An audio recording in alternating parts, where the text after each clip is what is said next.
Good morning বন্ধুরা, কেমন আছো তোমরা? আশা করি সবাই ভালো আছো। তোমাদের আশীর্বাদে আমিও মোটামুটি ভালোই আছি।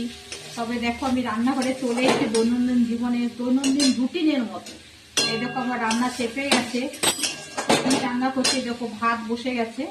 আর এই যে পেঁয়াজ কলি করছি, এই দেখো পেঁয়াজ কলি ভাজা, ক্যামেরা দেখানো যায় না। এই দেখো পেঁয়াজ কলি ভাজা করছি। আর কি করব, এই দেখো বেগুন ভাজা করব আর মাছ করবো। আর আজকে একটু তাড়াতাড়ি আমাকে বেরোতে হবে, আর কিছু করব না। তারপর তো কাজের মাসি আজ 4 দিন যাবত আসে না, বোঝো কি খেলা যাচ্ছে আমার। তো যাই হোক, ভিডিও করার মতো সময় আর হয়ে ওঠে না। তবে পেজটা খুলেছিলাম, ভেবেছিলাম যে পেজটা চালাতে পারবো। কি করে চালাবো বলো, একটু সময় পাই না, যেমন কাজের চাপ আর হয়রান হয়ে যাচ্ছি ছুটে ছুটে। আর ভিডিও করার তো সময় হয়ে ওঠে না। এই রান্না বান্না করি, সেই সবই তোমাদের সামনে তুলে ধরি। দৈনন্দিন জীবনে যা করি সেটাই তোমাদের সামনে তুলে ধরি।